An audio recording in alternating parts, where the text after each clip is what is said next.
Going through Monday's log from the weekend here, it looks like it was a relatively slow weekend overall, but there are a few aggravated assault reports that are listed today. There's one I'll touch on that happened a little before 3:30 p.m. yesterday.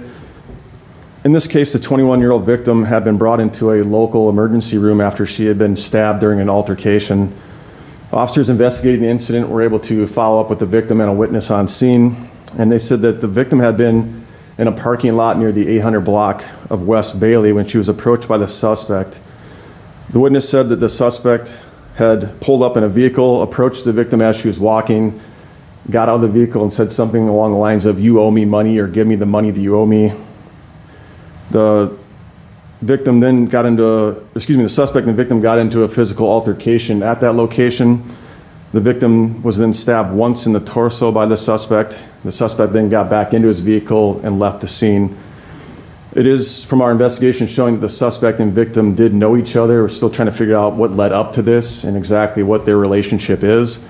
This just happened yesterday afternoon, so we're still working on that. A few hours later, the suspect was located at an address in rural Harrisburg and taken into custody by Lincoln County Sheriff's deputies. His last name is Lehne, first name of Allen, Allan, a middle of Hans, Hans.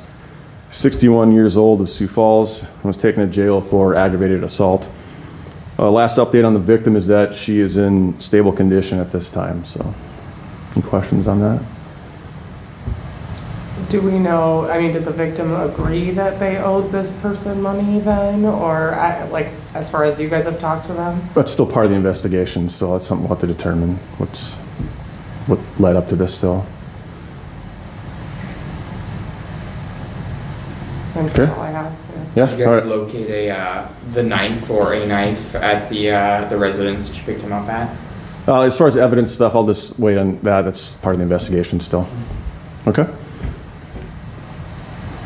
All right, as far as the rest of the reports, there was a couple burglaries listed, one counterfeiting, which was involving a $100 bill, was passed at a local business, disorderly conducts for basic year reports as well, along with family offenses.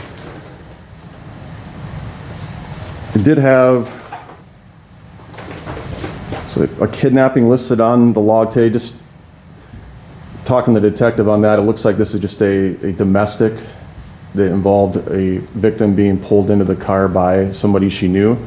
No arrests on that, still just a report, and they're looking to investigate that further. Just a few larcenies from over the weekend. Narcotics, nothing of substance. Sex offenses and simple assaults. 4 sudden unattended deaths, but nothing suspicious for any of them. A couple weapons violations. There is one that I'll talk about here. This happened, actually the report came in Friday afternoon on the 3rd at a house near East Pearl Street and North Sherwood Avenue. A resident of this house had found multiple broken windows on their house and called the police. And when officers got on scene, they were able to examine the exterior of the house and found a total of 8 bullet holes in various locations on the house. At this point, there are no suspects. No one was injured during this incident. There were 2 residents inside during the incident, it sounds like. Follow up with some of the neighbors nearby. One of the neighbors did say that they heard what they believed to be gunshots between 4 and 5 a.m. on October 3rd. But at this point, the investigation is still ongoing. I'm still working on trying to figure out who's responsible for that one. Questions? And that is all I have, unless you have anything else. All right, have a good day. Thank you.